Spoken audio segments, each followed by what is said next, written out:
Welcome to the Star Wars Holiday Special podcast, just one of many podcasts on Force FM. If you'd like to help keep Star Wars discussion coming your way each day, consider becoming a network patron through Patreon. Visit patreon.com/ForceFM and find out how you can become part of the team. That's patreon.com/ForceFM. Hi, this is Dayton Ward, author of the Star Wars novel Rogue 5, Sliver of the Mind's Appendix, and you're listening to Force FM. Princess Leia, our goose is cooked unless we lift off of the star. Hello, welcome to Burger Show. We'd like a Star Wars poster, please. Listen, pal, we're on a mission. There's no way we're going to get involved in any third-rate variety show. The Star Wars Holiday Special.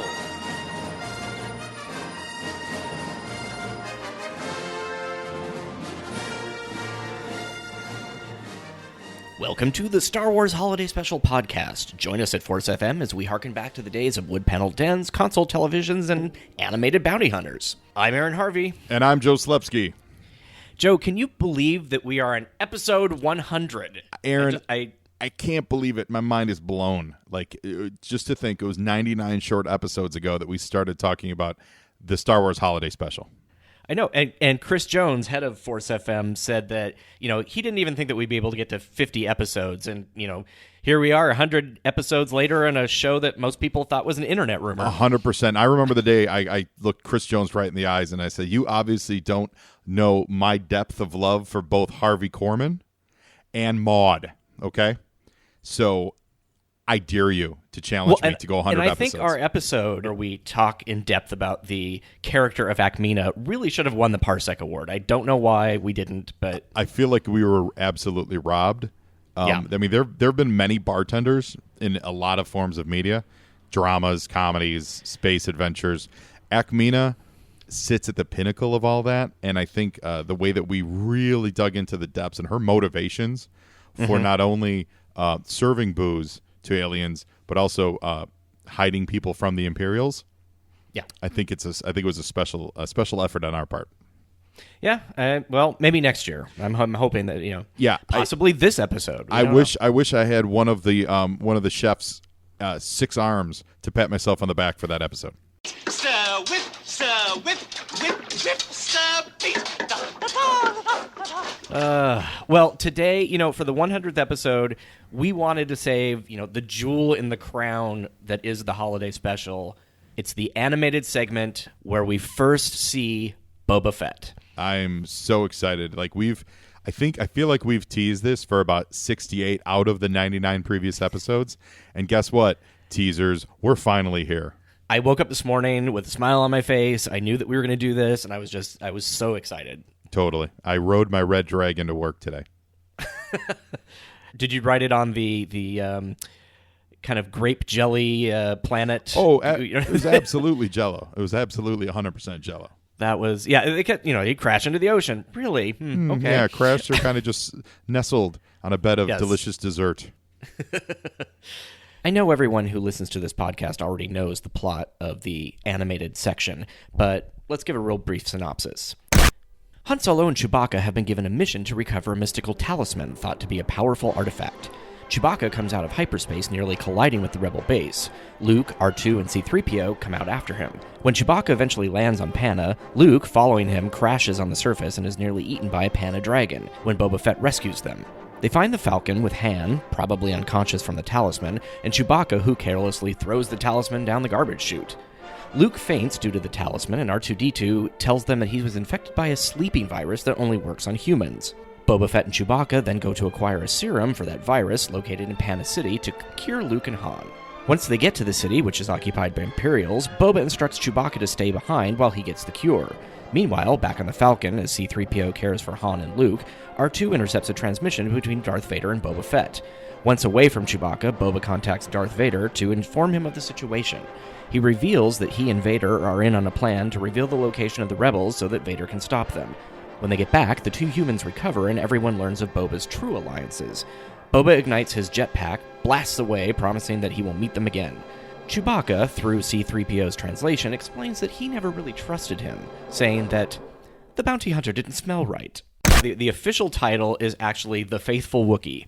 This animated special premiered about 50 minutes into the holiday special, which, of course, everybody knows by now was November 17th, 1978. And the voices, we were really lucky that we got the original Star Wars actors to reprise all their roles. Had Harrison everybody Ford, in it. Carrie Fisher. And we do have a little bit of an unknown factor. There's Captain Kazan, the guy who does the Starlog narration in the beginning, which Correct. I thought was interesting. Yep. I keep thinking of Starlog magazine whenever I hear that.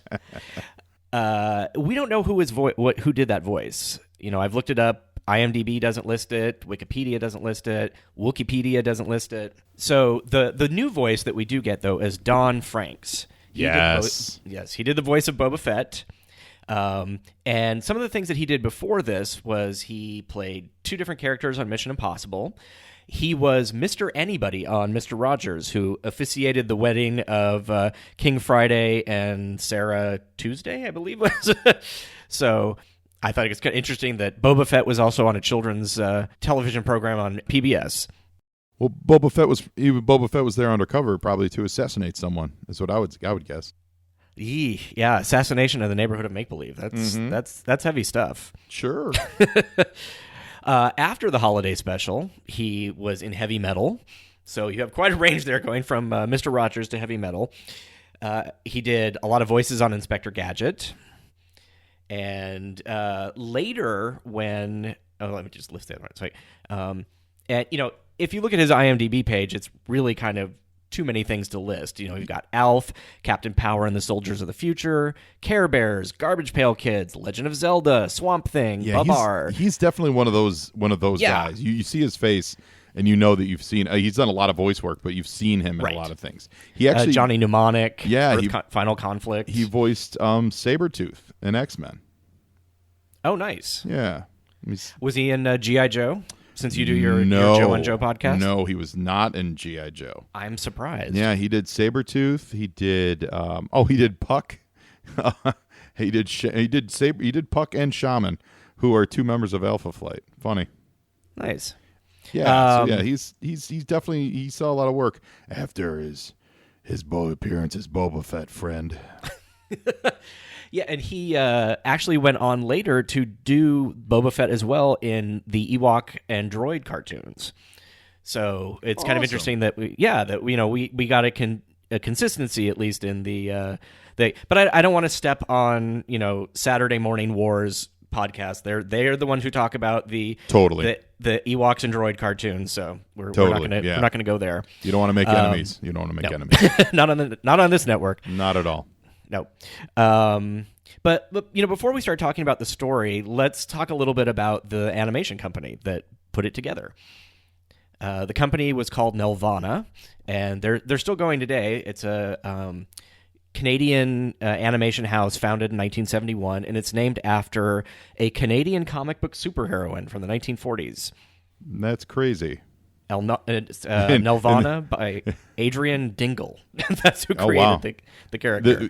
I've never heard of Nelvana at all. Well, she was one of the first female superheroes debuting before Wonder Woman, but after Phantoma. What? Phantoma. I've seen stuff with Phantoma. Yeah. Okay.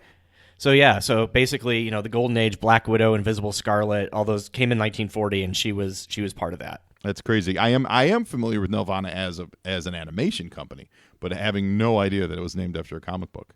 Yeah, I know it from that and from Rock and Rule. Yeah. They used to do the Care Bears. They used to do Strawberry Shortcake. Oh wow! I have 2 older sisters, so we used to watch those. At least the 2 older sisters was my excuse for enjoying watching those. They also did the droids and the Ewok stuff too. Oh well, that makes sense that they would have brought the same voice guy back then too. Yeah.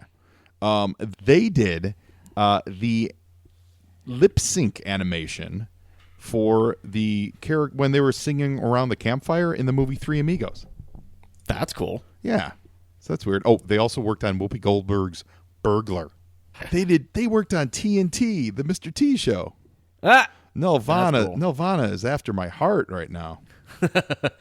Yeah, they seem to have done a lot of stuff, and they I believe they actually turned down heavy metal, speaking of heavy metal from before, to work on their own kind of rock and roll.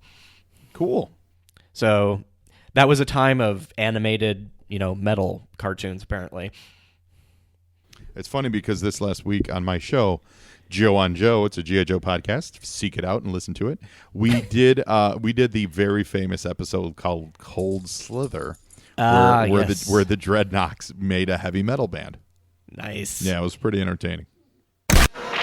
Star Wars. You and your children loved it. Now, the Earthlings at Kenner have asked my associate and me to present the Star Wars collection. Truly remarkable toys and games for your children. What are you so excited about now? My goodness, the Star Wars TIE Fighter and X-Wing fighter. Now your children can relive our great space battles or collect our wonderful Star Wars companions with Kenner's Star Wars action figures. R2, it's a little you. Kenner's new radio-controlled R2-D2 anyone can command. Ah, the Star Wars land speeder that moves like it's floating. And here's Kenner's Death Star space station, 4 floors of action. A trash compactor, too. Listen, R2, that's the Star Wars electronic laser battle, a game of speed, reflex, and reaction. These and other toys and games in Kenner's Star Wars collection are sold separately. Batteries are not included. May the Force be with you and your children.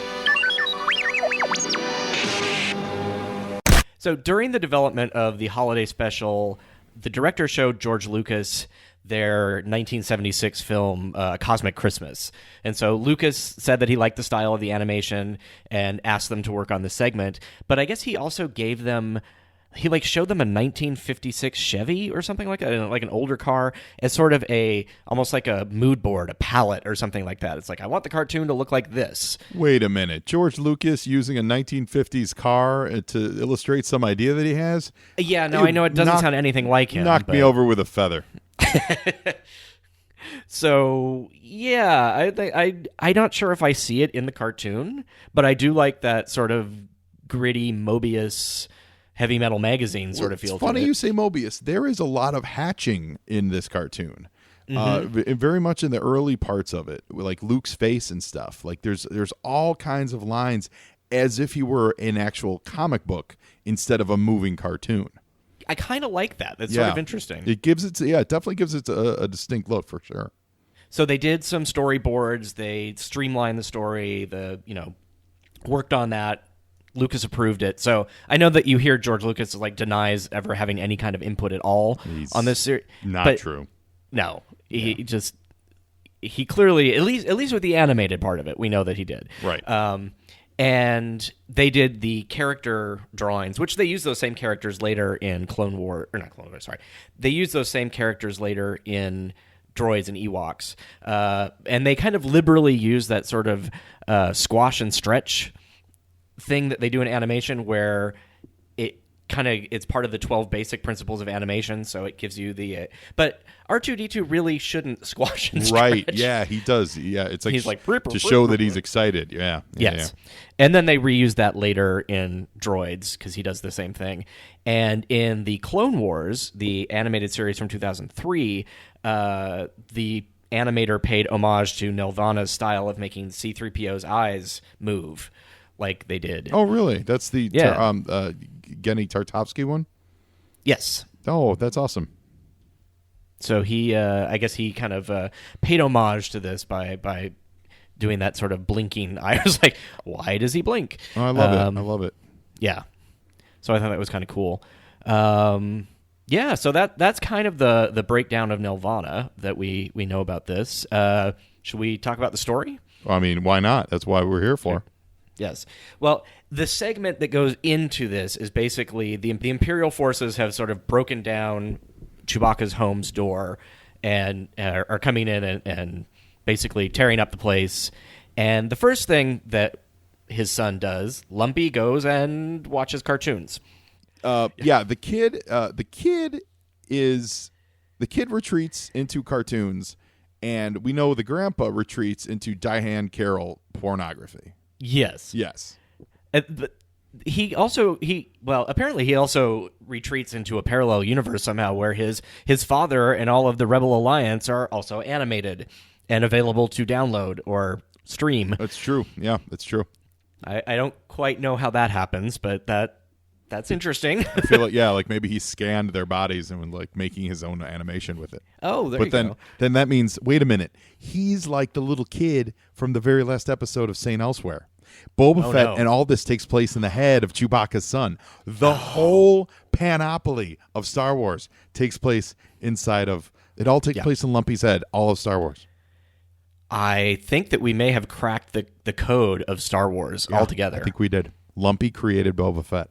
Yeah, Lumpy created Boba Fett, and because that's the first time we saw Boba Fett was in a Lumpy cartoon, which we all know. There's no way he would have had a cartoon of his. People weren't making cartoon animated adventures of his dad and his Uncle Han and all that stuff. Right.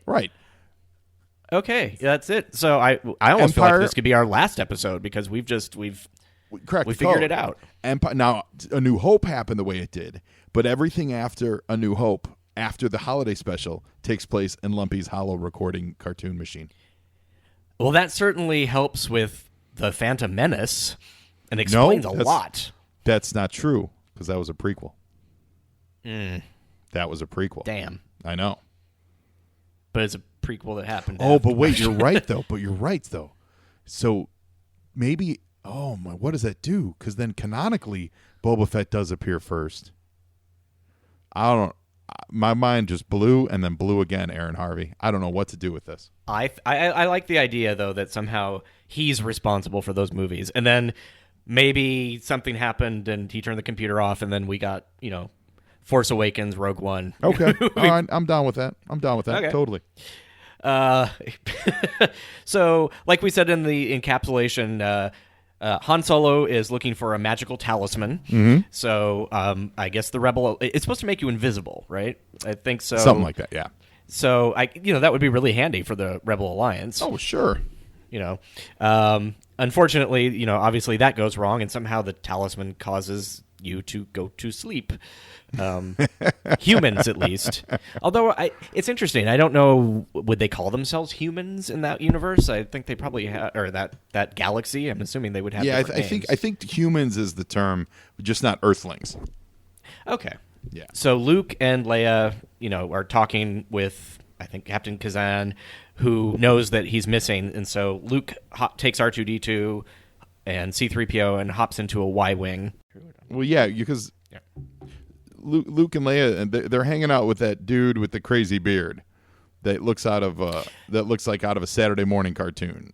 Yes, he does. He looks like he's a cross between a dog and a fish, almost, or something. Totally. So, and real quick, can we talk for 1 second before we even start? Sure. I love the attention to detail that they did in the very start of the episode. The opening credits of the cartoon are in a different language. They're in that is fantastic. Yeah, they're in like Star Wars-ese or whatever it is, and like all. And that of I it. believe is the actual Star Wars text language that I've seen before. Yeah. It probably is accurate. Like it's great, and there's no subtitle. There's no anything. It's just this is what this kid's watching. Yes, the faithful Wookiee is something that I learned many years later because it does not say that anywhere in the holiday special. Might have said it in the credits, but as a kid, I was not watching credits. So yeah. So that was kind of cool. And I like the interfaces that they used. Actually, all the technology and stuff looked pretty awesome. Yeah, that's cool. His, when you just see Boba Fett, he's in his like speeder kind of thing. That was awesome looking. And he has that badass like Triton tuning fork sort of that tuning weapon. fork's crazy. That's the first weapon you see him with, and then strangely enough, they never made it like that. Never came with the toy, No, that would have been awesome. Yeah. I also want to point out that Luke flies a Y-wing fighter in this, which is the only time we've seen Luke fly a Y-wing, and crashes into a Jello. Well, he does crash into a Jello world, of course. Is that sort of like setting up what happens in Empire as well? he does that there too, basically. Oh, he does crash into the bog. Crash into the swamp. Yeah, so. yeah. So we say Luke is a good pilot, just can't stick the landing. Yeah, it's exactly. It's like Indiana Jones. You fly, yes. Land, no. Yep. Well, yeah, and speaking of Indiana Jones, like Harrison Ford as Han Solo looking for a magic talisman. I mean that somebody had to watch that and decided that Harrison Ford as some sort of like archaeologist. That could be a good idea. So I think that this might also be the origin of Indiana Jones. Oh boy. Oh. Which would mean Lumpy would have come up with Indiana Jones. Oh my God! It all happens in Lumpy's head. So when we first see Boba, he keeps calling everyone friend. Yeah. Which, as to us, even a kid that telegraphs he is a bad guy. Right. Well, he also beats on those creatures that he's riding. Yeah. That's the sign to me that says he's a bad guy, because those creatures they're very nice. They got a smile on their face. Luke shot him, and he still was like, "I'm cool with you, dude. I'm just hungry." And and they were feeding him. Yeah, And and like, "Why are you Boba feeding Boba these Fett creatures?" treats him like garbage. Yeah. Yeah, so that's a sure sign.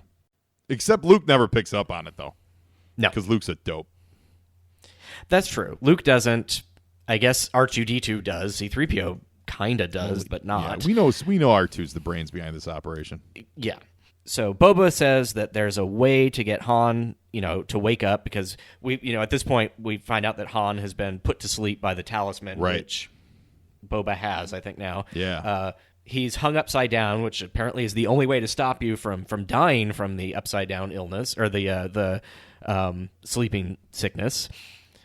I guess for all the blood runs to your head. You know what? That makes as much sense as anything else, right? Yeah. Yeah. So they go into town, they're on the planet Pana, which is in the Outer Rim Tion cluster, which I don't know how anybody knows this. This must have been in notes or something, because it was not in the it had to be in post, like, extended universe stuff. We also get to see Boba Fett use that sweet rope like snare that he ends up using in Return of the Jedi on Luke, and he uses it for the first time in this animated thing.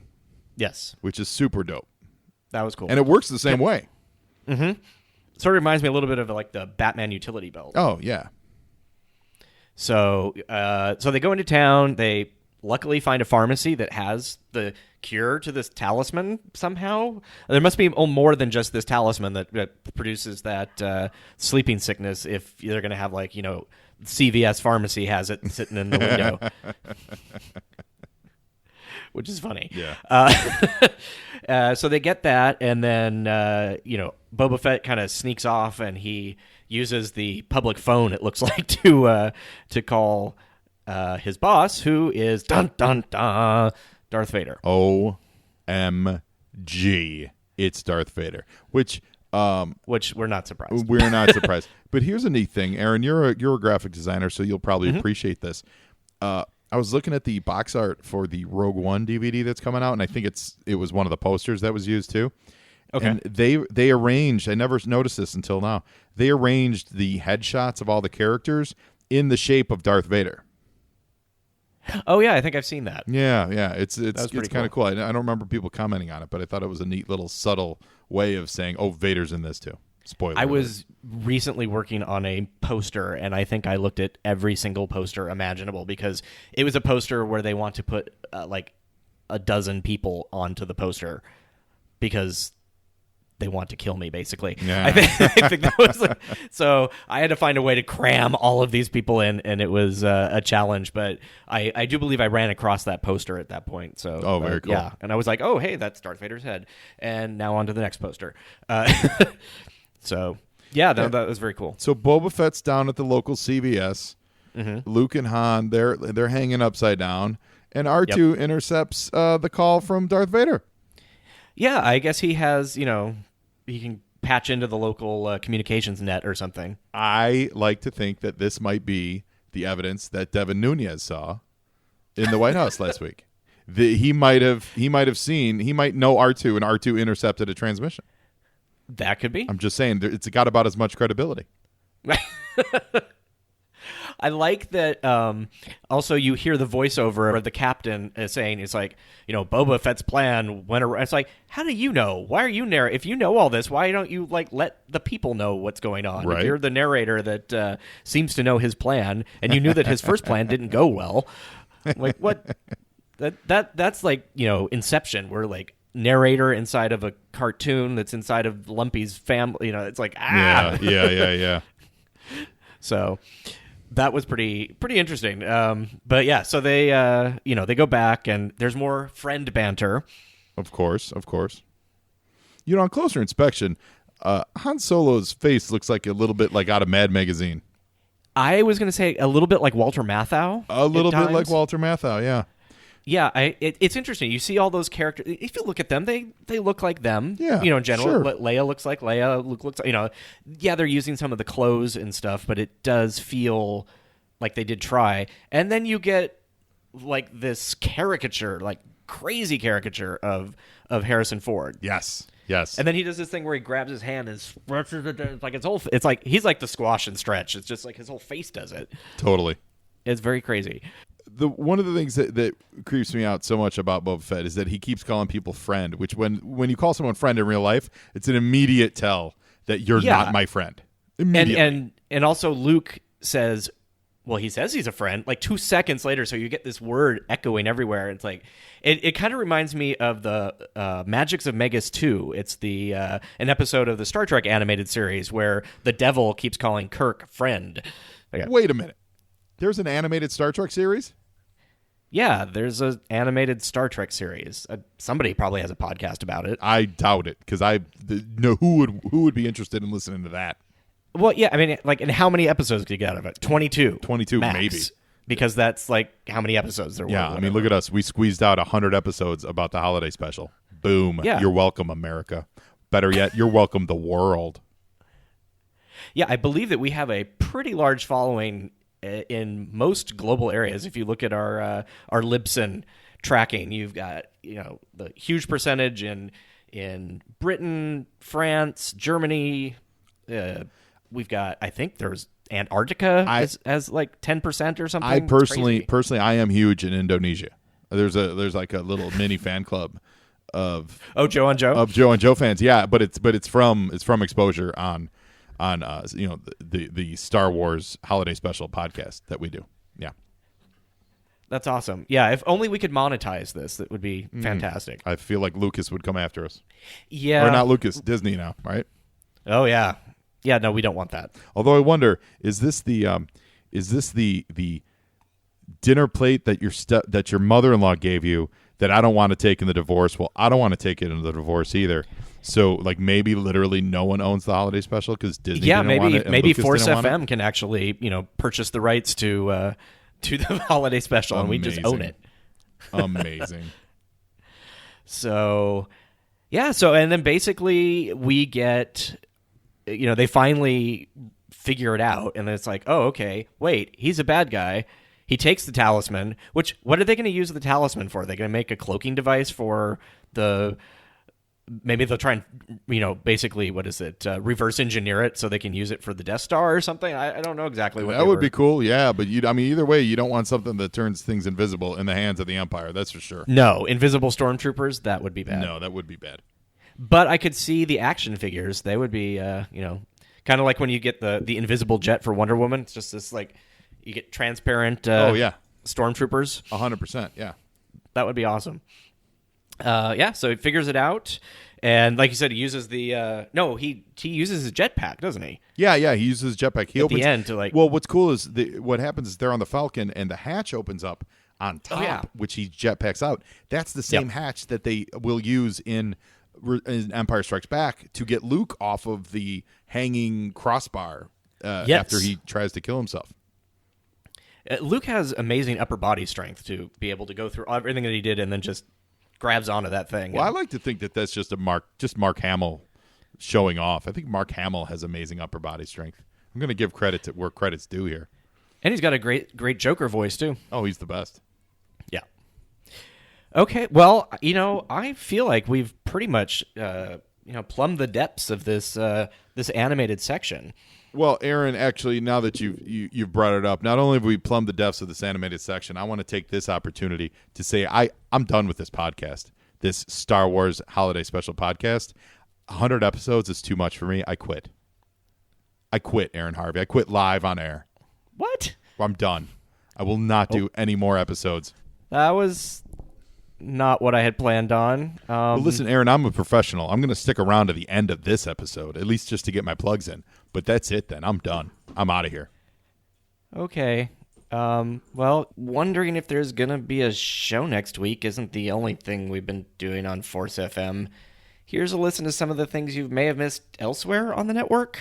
Previously on Force FM, It's a Trap, a podcast about Star Wars spaceships and battles. So they're all loading into the X-Wings and Y-Wings of the Yavin base. They're all wearing these helmets with this blue Rebel insignia. Where do these helmets go? Who are these pilots? What squadron are they in? If they're Red Squad, they shouldn't have blue helmets, right? And you don't see any of these helmets for the entire Battle of Yavin. Where do they go? Tell me. I find your lack of faith disturbing. Philosophy in the Star Wars universe. Obviously, Star Wars is more philosophically rich than Star Trek. Just look at C-3PO. He raises some serious issues of personal identity. In Star Wars Episode 7, The Force Awakens, is he really the same droid with that red arm? Let the Wookiee win. The Star Wars universe through games.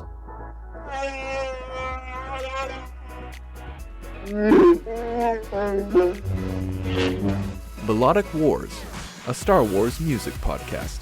My favorite music in all of the Star Wars franchise is the Emperor's theme and how they used the male choir in Return of the Jedi. It just fit it so well. What's your favorite music from Star Wars? Darth Vader. Dun dun dun dun dun dun dun dun dun. And that's what else is happening on Force FM. So check out the shows and get in on the daily Star Wars talk. And you're going to have to find stuff about the holiday special somewhere else because apparently we're done. I've got nothing left to give to the holiday special. I've given it everything. Well, we got 100 episodes out of it. Maybe, it'd be nice if we had talked about this before the show and we didn't do this live on the air. But I wanted to go for the drama of the live on air, Aaron. I wanted to get a real reaction, an honest reaction. Finally, someone speaks honestly about the Star Wars holiday special. So are you saying the last 100 episodes has just been you torture? It's been a slow build to suicide. 100 episodes talking about the holiday special.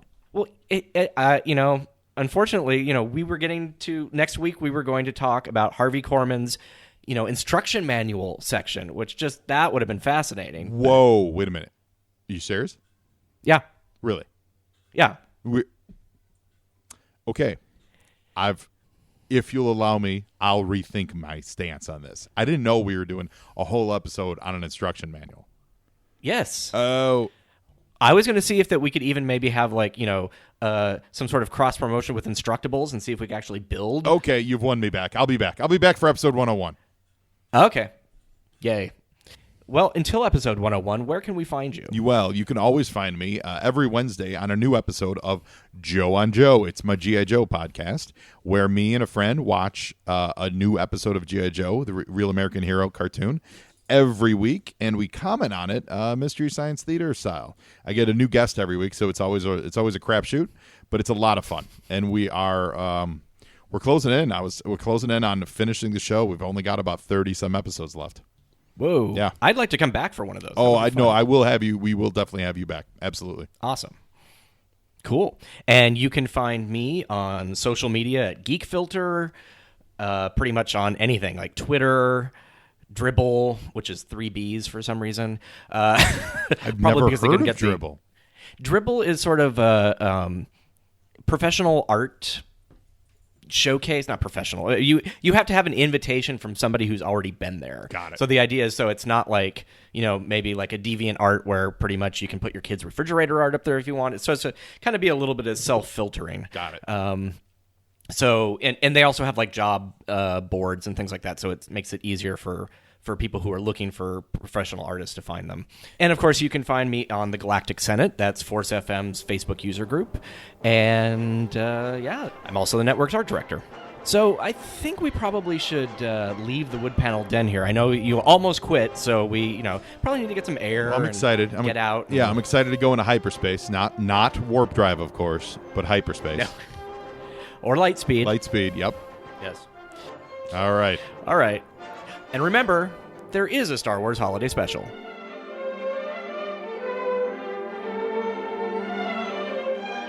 Happy April Fool's Day.